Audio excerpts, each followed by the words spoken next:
नमस्कार साथियों।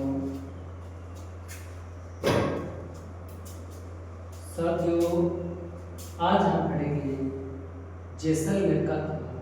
राजस्थान के प्रसिद्ध दुर्ग पढ़ रहे हैं और उन प्रसिद्ध दुर्गों में हमने जो अध्ययन किया, शिक्षक भर्ती आ रही है, 4th ग्रेड आ रही है, कहाँ से एग्जाम में क्वेश्चन करेगा, वो सब हमने हर दुर्ग का जो महत्वपूर्ण बिंदु होता है, उसको एग्जाम के लिए सिलेक्ट करता है, उन बिंदुओं पर हम चर्चा करते हैं।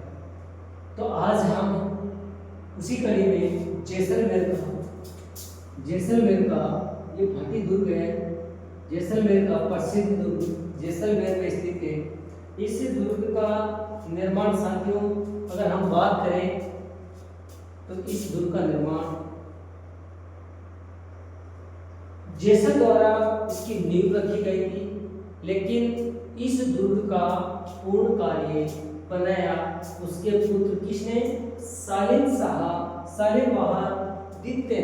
किसने किया? शालिवाहन द्वितीय। यानी कि 12 जुलाई 1155 को 12 जुलाई साथियों याद रखने का बिंदु है, 12 जुलाई 1155 को महाराज जैसल ने इस दुर्ग के निर्माण की नींव रखी गई थी। अब साथियों इस दुर्ग के निर्माण 12 जुलाई 1155 ईस्वी को निर्माण की नींव रखी, लेकिन महाराज जैसल का निधन हो गया। उसके बाद में उसके पुत्र जो द्वितीय पुत्र था शालिवाहन द्वितीय के द्वारा पूर्ण करवाया गया। इस दुर्ग का निर्माण लगभग 7 वर्षों में किया गया। इस दुर्ग का क्षेत्रफल लगभग 8 वर्ग किलोमीटर में है। इस दुर्ग की विशेषताओं में साथियों यह राजस्थान का सबसे बड़ा दूसरे नंबर का लिविंग फोर्ट है। यहाँ पर आबादी रहती है। दूसरे नंबर का, पहले नंबर का मैंने बताया था चित्तौड़गढ़ का किला पहला है। वहाँ पर यहाँ से ज्यादा जनसंख्या निवास करते हैं, वहाँ पर खेती भी की जाती है। तो मैंने पिछली जो अपना क्लास थी चित्तौड़ के किले उससे संबंधित आप जाकर देखना, उसमें दे रखा है। अब इस दुर्ग का निर्माण साथियों किससे किया गया? उस जमाने में 1155 ईस्वी में जैसल ने इसका नींव रखी और शालिवाहन द्वितीय द्वारा इसका पूर्ण कार्य करवाया गया। इसमें सीमेंट, चूने और पीले पत्थरों के द्वारा इसका निर्माण करवाया गया। अब साथियों पीले पत्थरों के निर्माण के कारण एक रेगिस्तान में बड़ा विशाल लंगर लगाए हुए ये दुर्ग, आप जानते हैं कि रेगिस्तान में जब ये दुर्ग को देखा जाता है तो अलग ही दिखाई देता है। जब सुबह होते हैं सूर्य चमकता है और उसकी हवा से, उसकी किरणों से शाम को जब चमकता है, उसकी शाम को जो किरणें पड़ती हैं उससे जो पीले पत्थर हैं ऐसे चमकते हैं मानो सोने का मुकुट रखा हो, सोने की वस्तुएं रखी हो। यानी कि दुर्ग ऐसा लगता है एक रेगिस्तान में गुलाब की तरह फैला हुआ है। रेगिस्तान में साथियों यह सोने का इसीलिए कहा जाता है क्योंकि जब शाम को सुबह को सूर्य की किरणें निकलती हैं और ये पीले पत्थर जब चमकते हैं तो स्वर्ण जैसे दिखाई देते हैं, सोने जैसे दिखाई देते हैं। इसलिए आप देखते हैं साथियों इस दुर्ग को किस किस नामों से जाना जाता है, पहले तो इसके बारे में चर्चा करते हैं। सबसे पहले सोनारगढ़ एवं स्वर्णगिरी क्यों कहा जाता है? क्योंकि इसमें पीले पत्थर है। सुबह और शाम को जब सूर्य की किरणें इस पर पड़ती हैं तो सोने के समान चमकती है, इसलिए स्वर्णगिरी। सोनार का किला, सोनार इसीलिए कहा जाता है। और सोनार का किला एक फिल्म है। सत्यजीत रे फिल्म निर्देशक सत्यजीत रे ने सोनार का किला नामक एक फिल्म बनाई थी, वो इसी दुर्ग में शूटिंग की गई थी, इसी दुर्ग पर बनाई गई थी। अब साथियों इसका एक नाम है जैसान भी कहा जाता है। जैसान क्यों कहा जाता है? क्योंकि इस दुर्ग का निर्माता महारावल जैसल था और जैसल तो वहां पर एक लोक कथा कहानियों की रूप में जैसल के नाम से है, निर्माता वही है, तो इसीलिए इसको जैसलगढ़ भी कहा जाता है। त्रिकुट भी कहा जाता है। अब इस दुर्ग को त्रिकुट क्यों कहा जाता है? साथियों जिस पहाड़ी पे बना है ये उस पहाड़ी 3 कोने वाले त्रिकोण आकृति में है, इसलिए इस दुर्ग को त्रिकूट भी कहा जाता है। राजस्थान का अंडमान के उपनाम से भी जाना जाता है। साथ ही जैसलमेर का दुर्ग राजस्थान के अंडमान के नाम से भी जाना जाता है। अब साथ ही बात करते हैं रेगिस्तान का गुलाब, क्योंकि रेगिस्तानी क्षेत्र जहां पर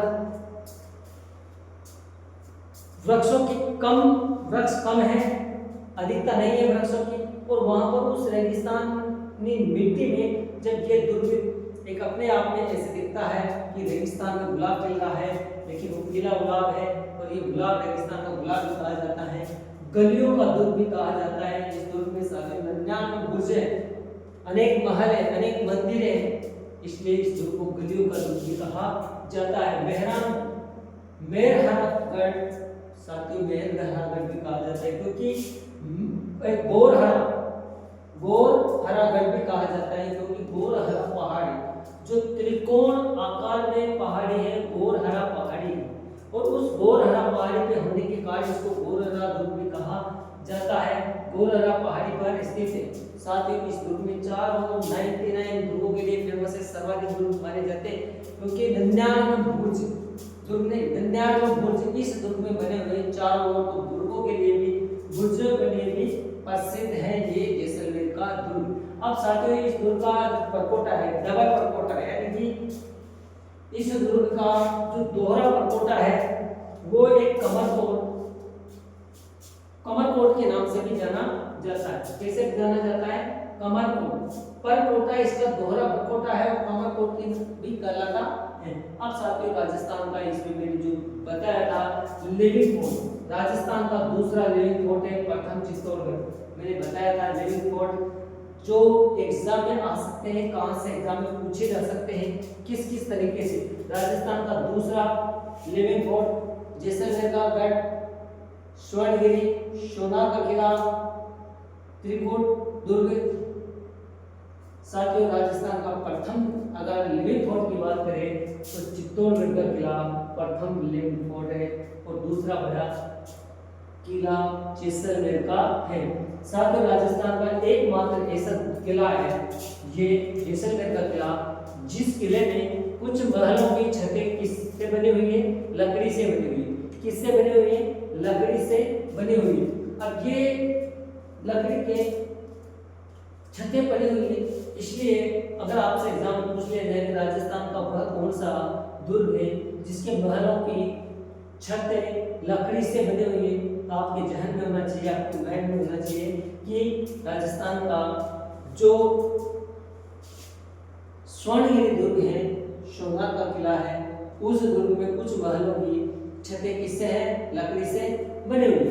अब साथियों एक मात्र दुर्ग जिसमें 28 शाखाएं हुई। साथियों शाखा तो आपने सुना होगा, जोहर भी सुना होगा और केसरिया भी सुना होगा। शाखा किसे कहते हैं, जोहर किसे कहते हैं और केसरिया किसे कहते हैं? साथियों इस दुर्ग को प्रसिद्ध 28 शाखा के नाम से भी जाना जाता है। इस दुर्ग में पहला शाखा, सबसे पहले तो शाखा जिस युद्ध में शासक वीर गति को प्राप्त हो जाते हैं, जिस लड़ाई में, और महिलाएं अपने आत्मसम्मान बचाने के लिए अग्नि जल, या तो अग्नि में या जल में अपने आप को न्यौछावर कर देती हैं, अपने प्राणों की आहुति देती है अपनी मान सम्मान प्रतिष्ठा के लिए, उसे शाखा कहते हैं। जौहर किसे कहते हैं? जौहर पुरुष युद्ध में जब उनको कुछ नहीं दिखता है, अपनी हार सामने दिखती है, तो केसरिया धारण यानी कि अपने सिर पर कफन बांधकर आर पार की लड़ाई के लिए युद्ध में कूद पड़ते हैं और वो अपने प्राणों को न्यौछावर कर देते हैं, उसे केसरिया कहते हैं। जौहर महिलाओं द्वारा, रानियों के द्वारा अग्नि में या जल में कूदकर आत्म सम्मान के लिए बलिदान देना जौहर कहलाता है, और इसी को शाखा कहा जाता है। अब राजस्थान के जैसलमेर का दुर्ग जो 28 शाखा के नाम से जाना जाता है, उसमें पहला शाखा, साथ ही पहला शाखा 1311 ईस्वी में हुआ था। अब 1311 ईस्वी में अलाउद्दीन खिलजी और भाटी राजा मूल राज्य के मध्य जो युद्ध हुआ था 1311 ईस्वी में, अगर आपसे पूछ लिया जाए कि जैसलमेर का जो 2.5 दिन का साका के लिए प्रसिद्ध दुर्ग है, उसमें पहला साका कब हुआ, तो आपको याद होना चाहिए कि 1311 ईस्वी में अलाउद्दीन खिलजी और भाटी शासक मूल राज्य के मध्य युद्ध हुआ। उसमें महिलाओं ने अपने आत्मसम्मान के लिए जौहर किया और सैनिकों ने केसरिया धारण कर वीर गति को प्राप्त हुए। इस युद्ध में अलाउद्दीन खिलजी विजय हुए। दूसरा शाखा जो द्वितीय शाखा था, साथ ही इसका साक्ष्य प्रमाण उस विद्वान एक मत नहीं होने के कारण इसके वास्तविक डेट का अंदाजा लगाया नहीं जा सकता, लेकिन यह दिल्ली सल्तनत के शासन के समय फिरोज शाह तुगलक के समय साथियों और रावल दुद्दा, इस समय रावल दुद्दा जो दिल्ली सल्तनत थी, उस समय यहाँ का शासक रावल दुद्दा था और उस समय दिल्ली सल्तनत में शासक फिरोज शाह तुगलक था। दोनों के मध्य युद्ध हुआ। इस युद्ध में साथियों रावल दुद्दा मारा गया, फिरोज शाह तुगलक इस युद्ध में विजय हुई। और तीसरा शाखा जो अर्ध शाखा के नाम से जाना गया, इस युद्ध में महिलाओं ने जौहर नहीं किया, जबकि पुरुषों ने अपना केसरिया धारण करके युद्ध मैदान में उतर गए, लेकिन वो महिलाओं ने जौहर नहीं किया, इसलिए इसे 2.5 शाखा अर्ध शाखा कहा गया है। इसीलिए जो ये जैसलमेर के 3 शाखे हुए, जिनमें एक शाखा अर्ध शाखा के रूप में जाना गया है, जो राव लूणकरण व अमीर अली के मध्य हुआ। कंधार का जो अमीर अली शासक था उसके मध्य और राव लूणकरण के मध्य 1550 ईस्वी में जो युद्ध हुआ, उसमें महिलाओं ने जौहर नहीं किया, जबकि पुरुष सैनिक अपने केसरिया धारण करके वीर गति को प्राप्त किया। तो साथियों इस प्रकार 3 शाखे, जिनमें एक आधा शाखा और 2 पूरे शाखे, यानी कि जैसलमेर के दुर्ग में, जैसलमेर के इतिहास में, जैसलमेर की रियासत में 2.5 दिन के शाखे हुए, जिनमें पहला शाखा 1311 में अलाउद्दीन खिलजी और भाटी राजा मूलराज के मध्य, दूसरा शाखा रावल दुद्दा और फिरोज शाह तुगलक यानी दिल्ली सल्तनत के मध्य, तीसरा जो अर्ध शाखा के रूप में था उसमें राव लूणकरण 1550 ईस्वी में और कंधार के शासक अमीर अली के मध्य हुआ था। इसमें महिलाओं ने जौहर नहीं किया था। अब साथियों एक और रह गया है जैसल कुआं। अगर आपसे पूछ लिया जाए कि जैसल कुआं कहाँ स्थित है, तो साथियों जैसल कुआं जैसलमेर के दुर्ग में स्थित है। कहाँ स्थित है? जैसलमेर के दुर्ग में स्थित है, क्योंकि जैसल महाराणा जैसल के द्वारा इस कुएं का निर्माण करवाया गया था। जिनभद्र सूरी ग्रंथ भंडार, साथियों इसके संस्थापक जिनभद्र सूरी थे। इस प्राचीन भंडार गृह में जो ताड़ के पत्रों पर पांडुलिपियों का जो जैन पांडुलिपियों के अथाह भंडार मिले हैं, इसलिए ये भंडार गृह जैसलमेर के इस दुर्ग में है। जिनभद्र सूरी के नाम से जाना जाता है और इसका संस्थापक जिनभद्र सूरी था। साथ ही मुख्य बिंदु है, एग्जाम में कहीं से भी उठा के पूछ सकता है।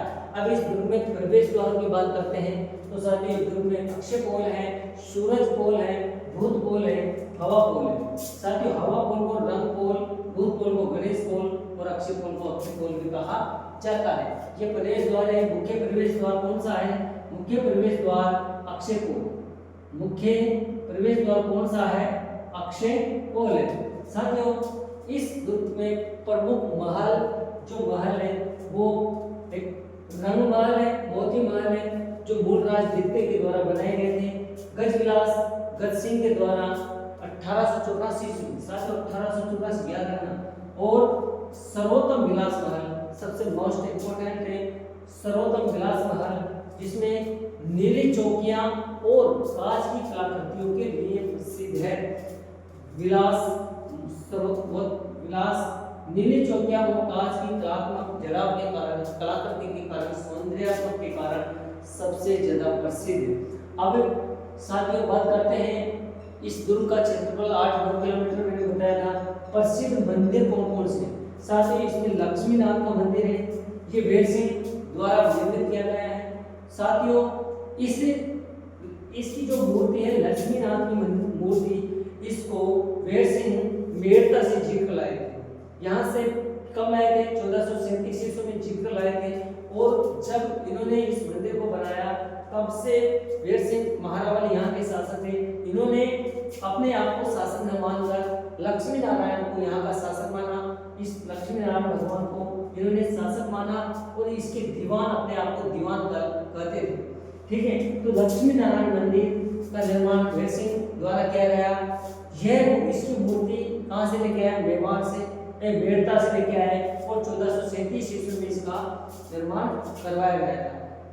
दूसरा है रत्नेश्वर महादेव मंदिर। साथियों वेर सिंह की पत्नी थी, इनके नाम से इस मंदिर को जाना जाता था क्योंकि इन्होंने इस बनवाने में महत्वपूर्ण भूमिका निभाई थी।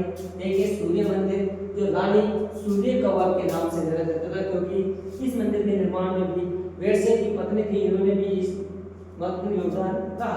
कुशाल राजेश्वरी मंदिर भी है, टिकम राय मंदिर भी है, साथ ही पार्श्वनाथ और ऋषभ देव की 2 जैन मंदिर भी हैं और स्वांगे देवी का मंदिर। साथियों अगर एग्जाम में पूछ लिया जाए कि स्वांगे देवी का मंदिर कहाँ स्थित है, तो स्वांगे देवी का मंदिर साथियों जैसलमेर के दुर्ग में है और ये जैसलमेर के भाटी शासकों की कुलदेवी है। क्या है? भाटी शासकों की कुलदेवी। आपको याद होना चाहिए कि जैसलमेर के भाटी शासक थे, उनकी कुलदेवी कौन सी है? स्वांगे देवी पूछा जा सकता है। अब साथियों एग्जाम में क्या क्या कहाँ से पूछा जा सकता है? सबसे मोस्ट इंपोर्टेंट है इसके उपनाम सोनारगढ़, स्वर्णगिरी, त्रिकूट, जैसानगढ़, त्रिकूट, रेगिस्तान का गुलाब, दुलियों का दुर्ग, मेहर में गोरहर नामक पहाड़ी पर निर्मित होने के कारण इनको पूछा जा सकता है। इसके उपनामों के संबंधी पूछा जा सकता है। सुमेरित तिथि में कोई सा भी नाम दे दिया गया जैसलमेर के दुर्ग का तो आपको याद होना चाहिए। साथियों इसमें 99 बुर्जों के लिए प्रसिद्ध है। एक मोस्ट इंपोर्टेंट है कि 99 बुर्जों के लिए कौन सा दुर्ग प्रसिद्ध है? तो आपसे पूछा जा सकता है कि 99 बुर्जों के लिए वाला दुर्ग किला कौन सा है? तो याद होना चाहिए इसकी 4 और 99 बुर्ज जैसलमेर के दुर्ग में। दोहरा परकोटा, कमरकोट किसे कहा जाता है? तो साथियों जब जैसलमेर के दुर्ग का दोहरा परकोटा कमरकोट के नाम से जाना जाता है। मोस्ट इंपोर्टेंट चीजें याद रखना, राजस्थान का प्रथम लेविंग फोर्ट चित्तौड़ के किले को कहा जाता है, जबकि द्वितीय और दूसरा बड़ा किला जैसलमेर के किले को कहा जाता है। द्वितीय और दूसरा बड़ा लेविंग फोर्ट है। राजस्थान का एकमात्र किला जिसके कुछ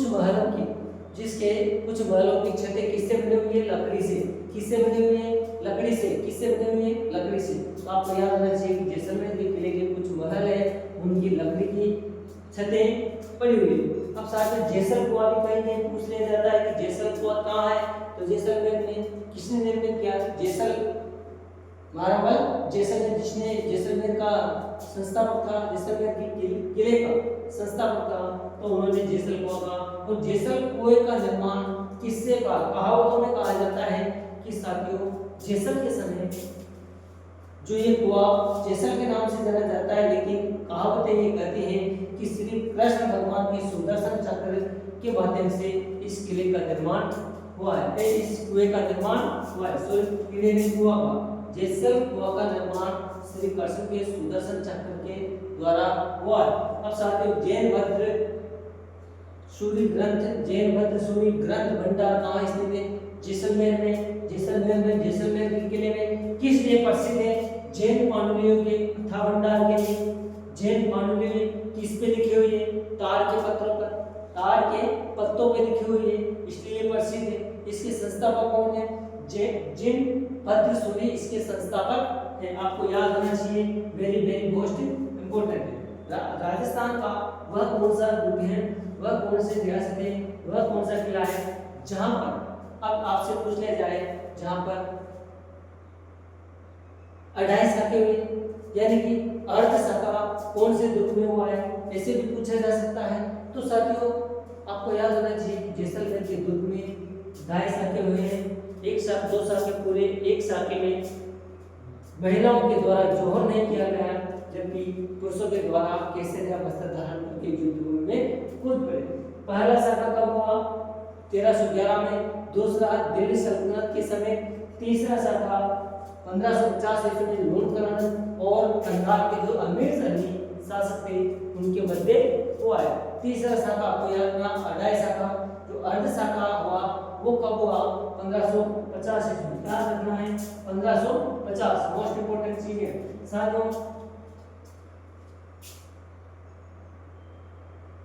जैसलमेर के भाटी शासकों की कुल देवी, भाटी शासकों की कुल देवी किसे कहा जाता है? तो साथियों सुवांगिया माता का मंदिर है, सुवांगी देवी का मंदिर है और सुवांगिया भाटी शासकों की कुल देवी कही जाती है। इस प्रकार साथियों जैसलमेर का दुर्ग कहाँ से एग्जाम में पूछा जाएगा, जहां से पूछा जाएगा आप फटाक से आंसर दे सकते हैं, देंगे अगर एक बार रिवीजन करें। अगर अच्छा लगे तो लाइक करना, शेयर करना और कमेंट्स बॉक्स में आपका इंतजार रहेगा। कमेंट्स करके बताना कैसा लगा।